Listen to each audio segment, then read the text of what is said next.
Hello বন্ধুরা, কেমন আছো? আশা করি সবাই ভালো আছো। আবারও নতুন গল্প নিয়ে হাজির হয়েছি। মামি ভাগ্নের হেডফোন লাগিয়ে গল্পটি শুনে ফেলো আর সাবস্ক্রাইব করতে ভুলো না যেন। আমার নাম সুরভি, বয়স 1 নয়, বাবা মায়ের প্রথম সন্তান।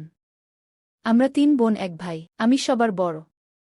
আমার পরে ছোট ভাই, তারপরে বাকি 2 বোন। আমার বাবা ব্যবসায়ী, সচ্ছল পরিবারের সন্তান। চাওয়ার আগেই সব পেয়েছি। 4 বছর হলো বিয়ে হয়েছে, কিন্তু একটা বাচ্চা হয়নি, এটাই শুধু অভাব। আমার স্বামী খুব ভালো, শ্বশুরশাশুড়িও খুব ভালো, তবে দুঃখের কথা হলো বিয়ের 3 মাস পরই ছুটি শেষ হয়ে যাওয়ায় স্বামী আবার দুবাই চলে যায়। আর তারপরই শুরু হয় আমার এক নতুন জীবন। সব সময় মন ভার করে থাকতাম, কিছুতেই সময় কাটত না। স্বামী দিনে রাতে মিলে 2-1 বারের বেশি ফোন দিত না। সারাক্ষণ অস্থিরতা আর হতাশায় নিমজ্জিত থাকতাম। হঠাৎ একদিন মোবাইলে কোথা থেকে যেন নীল রঙের একটা হিজিবিজি লেখা আসে। লেখাটায় ক্লিক করতেই দেখি হিডেন সেক্স ওয়ার্ল্ড কোয়ের বাংলা গল্পের ব্লগ সাইটটি। যত্তসব কেমন গল্প! মায়ের সাথে ছেলে, ছেলের সাথে মা, মামির সাথে ভাগ্নে, ভাগ্নের সাথে মামি, এরকম অনেক গল্প। প্রথম 2টা গল্প পড়ে ঘিন ঘিন লাগলেও পরে খুব মজা পাইলাম। তারপর ধীরে ধীরে বাংলা গল্প পড়ার অভ্যাস হয়ে গেল। সারাদিন শ্বশুরশাশুড়ির সেবায়ত্ন, ঘর সংসার সামলানো, নিয়ম করে স্বামীর সাথে মোবাইলে কথা বলা, আর রাতে শুয়ে শুয়ে হিডেন সেক্স ওয়ার্ল্ড কো এ বাংলা গল্প পড়ে বাড়ির নিজস্ব গাছের কালো বেগুন এখন আমার নিত্যদিনের কাজ। গল্প পড়তে পড়তে মনটাও ভিতরে ভিতরে চুট্টি হয়ে গেল। রাতে মাঝে মাঝে মনে হতো রাস্তা থেকে কোনো এভাবে গল্প পড়ে সময় কাটানোর। কিছুদিন পর হঠাৎ একদিন আমার জীবনে এলো এক সুপুরুষ। হাসি আর ঠাট্টার ছলে নিজের অজান্তেই জড়িয়ে পড়ি পরকীয়ায়। বিশ্বাস করেন আর না করেন, এখন আমার কাছে সারা পৃথিবী একদিকে আর অন্যদিকে আমার প্রেম। বৈধ বলেন আর অবৈধ বলেন, আমি আমার জানুকে ছাড়া বাঁচব না। আমার মতো রক্ষণশীল পরিবারের সহজ সরল একটা মেয়ে কিভাবে এমন সিরিয়াস পরকীয়ায় জড়িয়ে গেলাম, সেই গল্পটাই আজ আপনাদের সাথে মন খুলে বলবো। তাহলে শুরু করা যাক। তবে কোথা থেকে শুরু করব ভেবে পাচ্ছি না। আরেকটা কথা বলে নেই, আমার কিন্তু লেখালেখির অভ্যাস নেই। বাংলা গল্প পড়ে যতটুকু শিখেছি সেই অভিজ্ঞতা থেকেই লিখছি। সব সময় অন্যের লেখা পড়ি, তাই ভাবলাম আজ নিজের একটা গল্প সবার সাথে শেয়ার করি।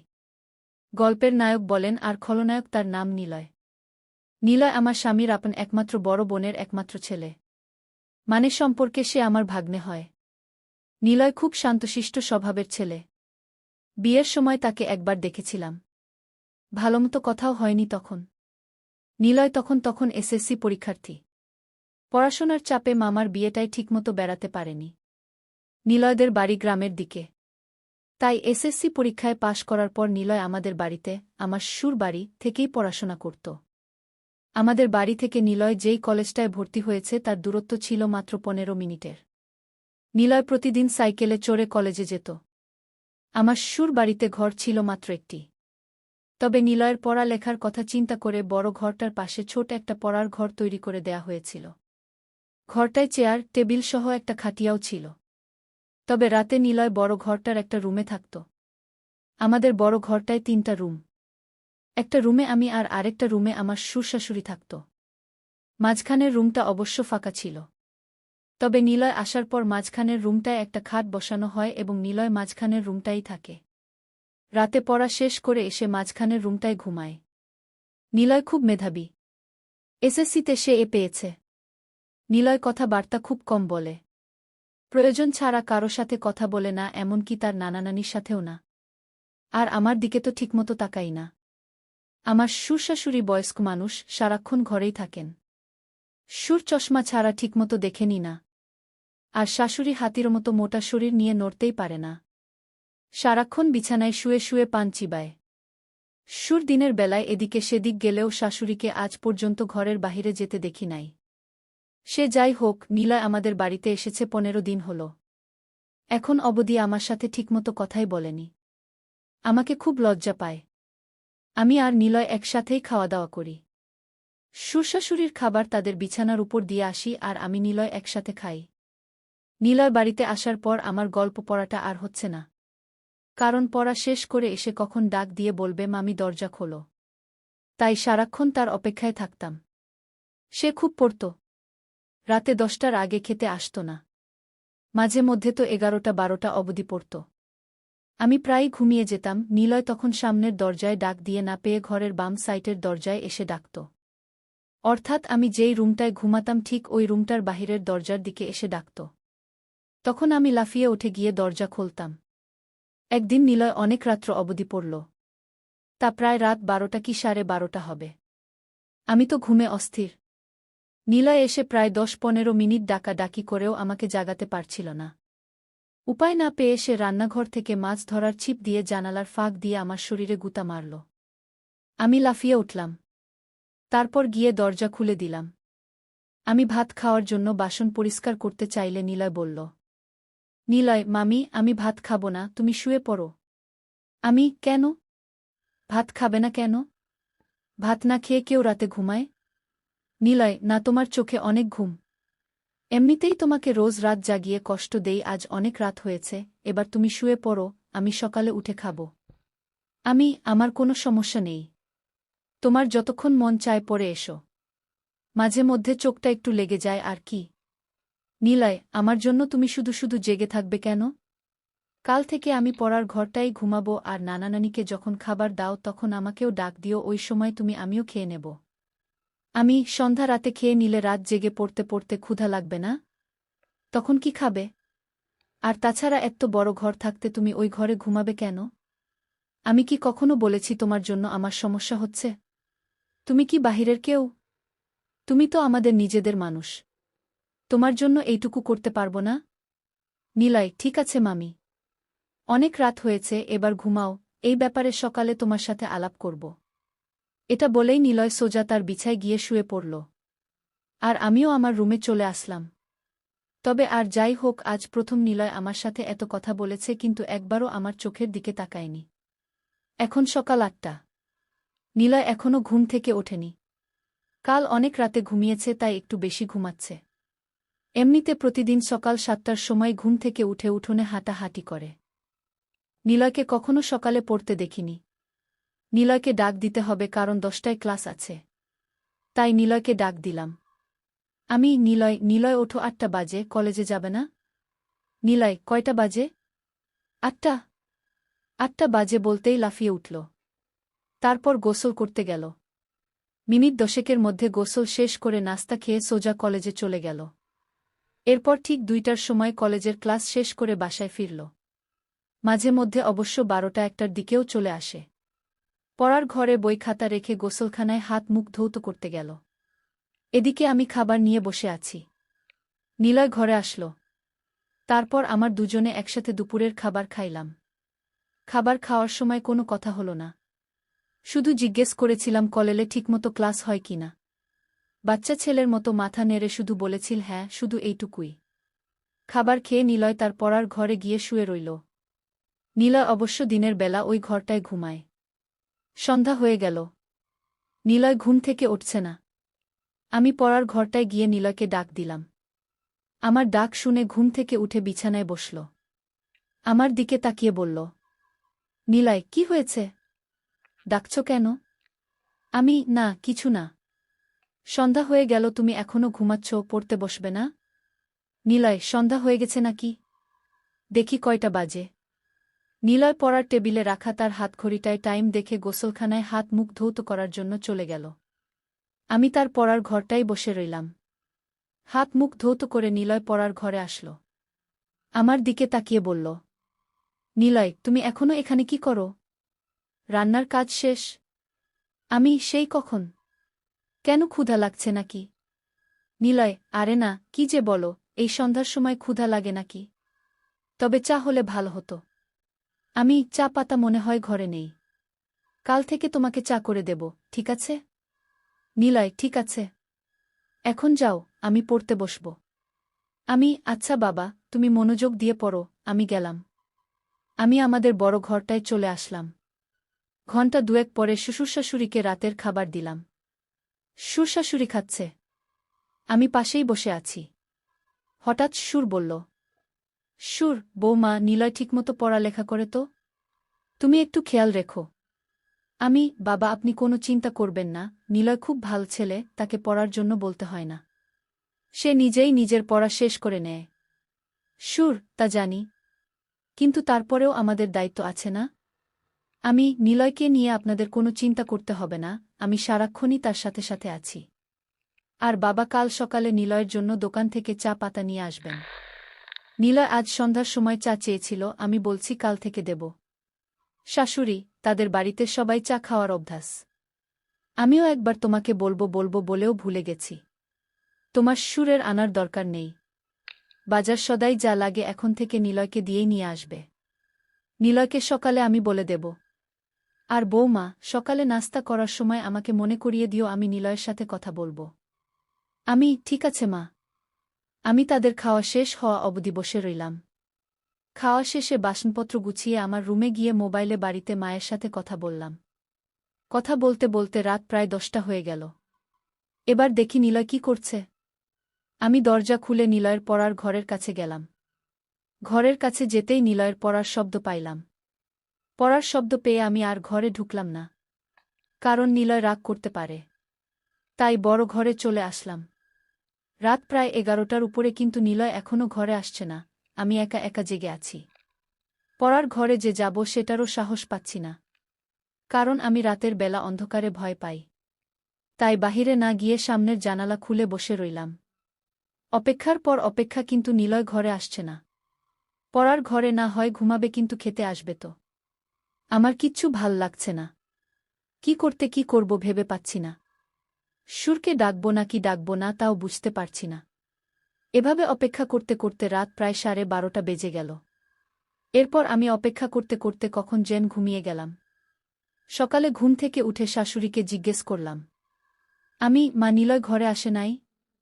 শাশুড়ি, না, কেন, কি হয়েছে বৌমা? না কিছু না মা, নিলয় কাল রাতে বড় ঘরে আসে নাই। পড়ার ঘরেই ঘুমাইছে। আমি অনেক রাত্র পর্যন্ত অপেক্ষা করে কখন যে ঘুমিয়ে পড়েছি নিজেও জানি না। শাশুড়ি, কি বলো বৌমা? নিলয় পড়ার ঘরে ঘুমাবে কেন? এই ঘরে কি তার সমস্যা হয়? কি জানি মা। আমি তো সারাক্ষণই তার খেয়াল রাখি। আমার মনে হয় নিলয় আমাকে লজ্জা পায়। আচ্ছা মা, আমাকে লজ্জা পাওয়ার কি আছে? আমি তো ওর মার মতোই, তাই না? শাশুড়ি, নিলয়কে ডাকো। সে তোমাকে লজ্জা পাবে কেন? তুমি তো তাকে অনেক খাতির যত্ন করছো, সেটা তো আমি নিজেই দেখছি। তাহলে সে এমন করবে কেন? এটা তো ঠিক না। সে এখানে লেখাপড়া করবে, যখন যা লাগবে তোমাকে বলবে, তুমি না দিলে আমাদের বলবে। আর তুমি তো আমার লক্ষ্মী বৌমা। কত সুন্দর করে সংসারের সব দায়িত্ব নিজের কাঁধে নিয়েছ। কই নিলয়, কই, ডাকো তাকে। ঠিক আছে মা। আপনি চিন্তা করবেন না। কয়দিন গেলে এমনিতেই লজ্জা চলে যাবে। দেখি নিলয় কি করছে। এখনো ঘুম থেকে কেন উঠছে না? 8টার উপরে বাজে। কলেজের সময় হয়ে যাচ্ছে না? আমি শাশুড়ির সাথে কথা বলে নিলয়ের পড়ার ঘরে গেলাম। এখনো দরজা বন্ধ। তার মানে নিলয়ের ঘুম ভাঙ্গেনি। আমি দরজায় টোকা মেরে নিলয় নিলয় বলে ডাকতে লাগলাম। নিলয়ের কোনো সাড়া শব্দ নেই। অনেকক্ষণ ধরে ডাকছি, কিন্তু তার কোনো হুঁশই নেই। ঘরটায় আবার কোন জানালাও নেই যে তাকে জানালার পাশে গিয়ে ডাকি। পুরো ঘরটায় একটাই দরজা। যাই হোক, এবার জোরে জোরে দরজায় থাপ্পড় মারতে থাকলাম। প্রায় 15-20 মিনিট ডাকাডাকির পর নিলয় দরজা খুলল। দরজা খুলেই আবার বিছানায় গিয়ে শুয়ে পড়ল। আমি বুঝতে পারলাম না ঘুমে কাতরাচ্ছে নাকি অসুস্থ হয়ে পড়ল। আমি ঘরে ঢুকে তার মাথায় হাত দিলাম। হাত দিতেই দেখি শরীরে প্রচণ্ড জ্বর। শরীরটা যেন পুড়ে যাচ্ছে। আমি ভয় পেয়ে গেলাম। দৌড়ে বড় ঘরে এসে শাশুড়িকে বললাম। শাশুড়ি তো আবার সুন্দরবনের হাতি, চলাফেরা করতে পারে না। তাই আমাকে বলল, বৌমা, নিলয়ের শরীরটা ভিজা কাপড় দিয়ে মুছে দাও আর কপালে জলপট্টি দাও। আমি শাশুড়ির কথামতো বালতিতে পানি নিয়ে নিলয়ের শরীর থেকে কাঁথা সরিয়ে তার টি-শার্ট খুলে সারা শরীর ভিজা কাপড় দিয়ে মুছে দিলাম। তারপর কপালে জলপট্টি দিলাম। প্রায় ঘণ্টাখানি তার পাশে বসে রইলাম। এরপর আস্তে আস্তে নিলয় চোখ খুলতে লাগল।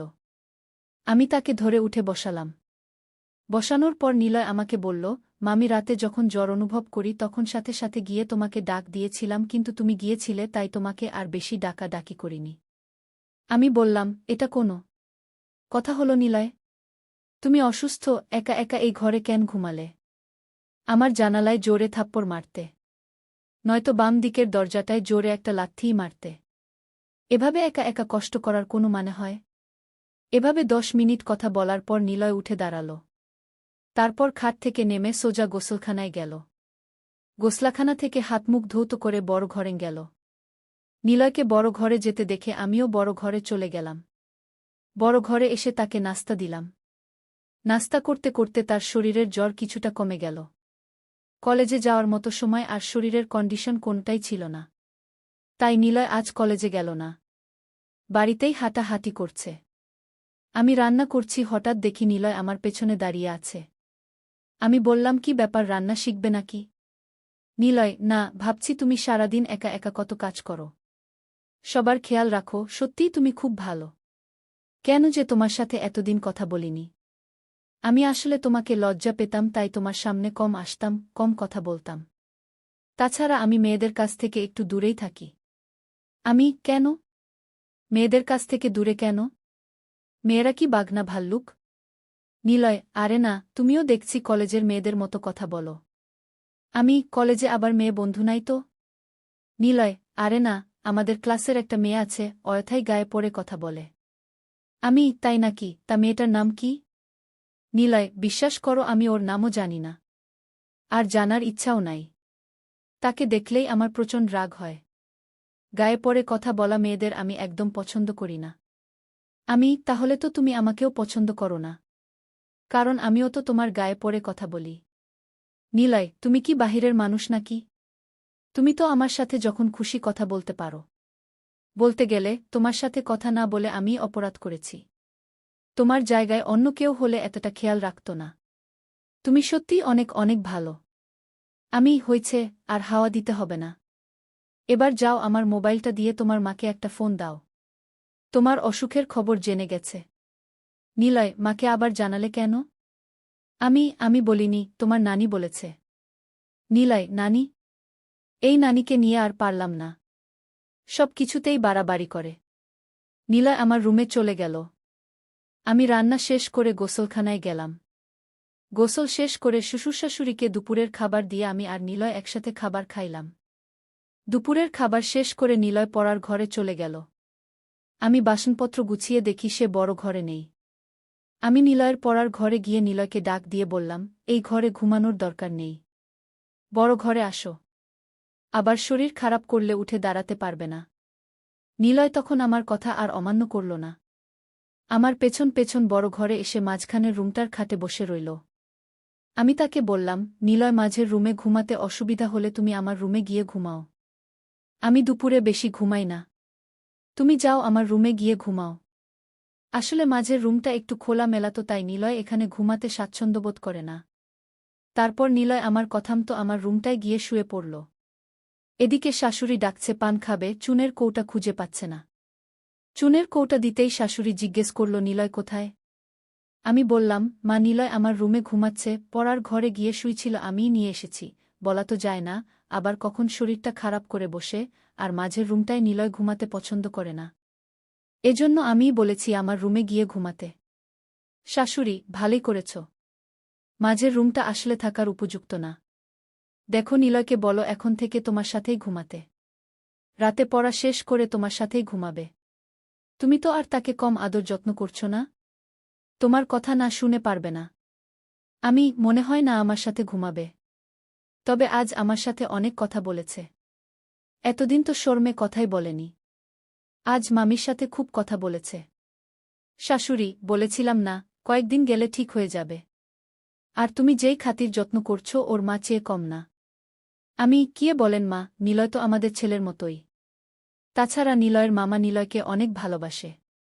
প্রতিদিনই ফোনে নিলয়ের খোঁজ খবর নেয়। নিলয়কে কি আমি যত্ন না করে পারি? শাশুড়ি, না রে মা, তোর মতো বউ পাওয়া ভাগ্যের ব্যাপার। এই বলে শাশুড়ি প্রায় কেঁদে দিল। আমি চলে আসলাম আমার রুমে। এসে দেখি নিলয় ঘুমায়নি, মোবাইলে গেমস খেলতাছে। আমি বললাম, গেমস খেলার দরকার নেই, রাতে জ্বরের জন্য ভালোমতো ঘুমাতে পারোনি, এখন একটু ঘুমাও। নিলয়, তুমি কি করবে? তুমি ঘুমাবে না? আমি, না, আমি ঘুমাবো না। আর ঘুমালেও সমস্যা নেই। খাট তো আর ছোট না, তোমার পেছনে শুয়ে পড়ব। নিলয়, কি বলো? আমি কারো সাথে ঘুমাই না। আমি একা একা ঘুমাতেই পছন্দ করি। তাছাড়া আমার ঘুমের স্টাইল ভালো না, ঘুমের মধ্যে হাত পা কখন কোথায় যায় নিজেও জানি না। আমি হেসে বললাম, হাত পা আর কোথায় যাবে? এই রুম ছেড়ে তো আর যাবে না? নিলয়, তুমি তো দারুণ কথা জানো। হাসতে হাসতে, তুমি খুব মজার মানুষ। তোমার মনটা অনেক ভালো। আমি এত ভালো ভালো বলা লাগবে না, এবার ঘুমানোর চেষ্টা করো। তোমার অমত থাকলে আমি মাঝের রুমে গিয়ে ঘুমাই। নিলয়, না না, সমস্যা নেই। আমার চোখে এত ঘুম নেই এখন। তুমি সারাক্ষণ কাজকর্ম করো, তোমার এখন একটু বিশ্রাম দরকার। তুমি ঘুমাও, আমি সাইলেন্স মুডে তোমার মোবাইলটায় একটু গেমস খেলি। আচ্ছা তুমি গেমস খেলো, আমি ঘণ্টাখানি ঘুমাই। এই বলে আমি ঘুমিয়ে পড়লাম। ঘুম থেকে উঠে দেখি নিলয় নেই। ঘরের বাহিরে গিয়ে দেখি উঠানে হাঁটতাছে। সন্ধ্যাও ঘনিয়ে আসছে। এর মধ্যে আমি রান্না ঘরে গিয়ে নিলয়ের জন্য নুডলস বানালাম। নিলয় নুডলস দেখে খুব খুশি। তারপর নুডলস খেয়ে পড়ার ঘরে গিয়ে পড়তে বসল। ঘণ্টাখানি পড়ার পর আমি গিয়ে তাকে নিয়ে আসলাম। বললাম, আজ আর এত পড়ার দরকার নেই। শরীর ভাল হলে কাল থেকে আবার পড়া শুরু করবা। নিলয় আমার সাথে বড় ঘরে চলে আসল। রাতের খাবার খেয়ে উঠার আগেই শাশুড়ি নিলয়কে ডাকল। নিলয়, নিলয়। নিলয়, আসছি নানি। কি হয়েছে? ডাকছ কেন?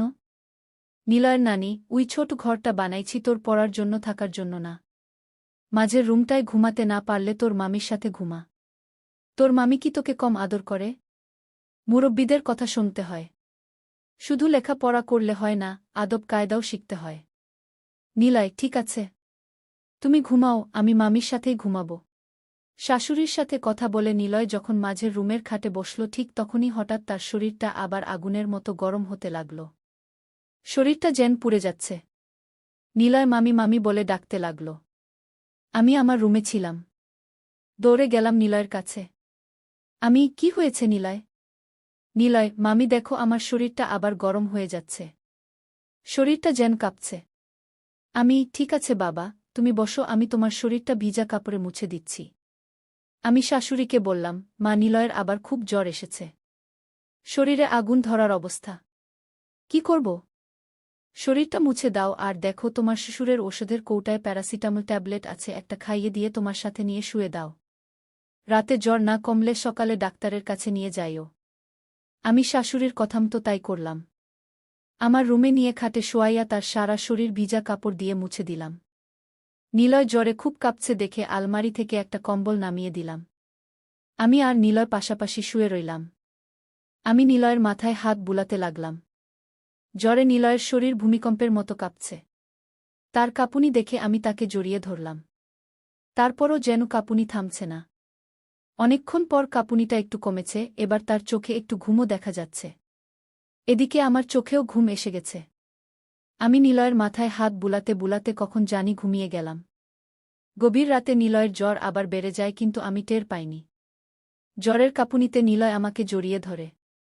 নিলয় যখন আমাকে জড়িয়ে ধরেছিল থাকে, আমি প্রথম প্রথম কোনো কিছু টের পাইনি। নিলয় যখন আমার শরীরের উপর চড়ে বসল তখন আমি টের পাইলাম। কিন্তু নিলয়ের উত্তেজনা বুঝতে পেরে আমি আর কিচ্ছু বললাম না। জেগেও ঘুমানোর ভান করলাম। তবে একটা কথা সত্য, এতদিন আমি যাই করেছি বলেছি না কেন, আমি নিলয়কে কখনো খারাপ চোখে দেখিনি। নিলয় আসার পর আমার রুটিনই চেঞ্জ হয়ে গিয়েছিল। আমি পড়াও বন্ধ করে দিয়েছিলাম। জানি না কেন, তবে নিলয়কে নিয়ে আমার তাই বলে সব জায়গায় সবার সাথে সব কিছু করে না, ভাবেও না। যাই হোক, আমি ঘুমের ভান করে রইলাম। সকাল হতেই আমি নাস্তা তৈরি করতে চলে গেলাম রান্নাঘরে। নাস্তা করে প্রতিদিনকার মতো কাজকর্ম করতে লাগলাম। নিলয় নাস্তা করে পড়ার ঘরে চলে গেল। কলেজে গেল না। গোসল করার সময় যখন হলো তখন পড়ার ঘর থেকেই জোরে জোরে মামি মামি বলে ডাকতে লাগল। আমি গিয়ে বললাম, কি হয়েছে? নিলয় বলল, আসো এই ঘরে একবার করে গিয়ে গোসল করি। আমি বললাম, শোন নিলয়, রাতের খাবার রাতেই খেতে হয়। আর প্রয়োজনের বেশি কোনো কিছু ভালো না। দিনের বেলায় কখনো কল্পনাও করো না। যদি কখনো কারো চোখে পড়ে বা কোনো প্রকার সন্দেহ হয় তাহলে তোমার আমার দুজনের জীবনই নষ্ট হয়ে যাবে। আমি যা বলি তা অক্ষরে অক্ষরে পালন করবা, তা না হলে জীবন নষ্ট হয়ে যাবে, সমাজে মুখ দেখাতে পারবে না। বুঝতে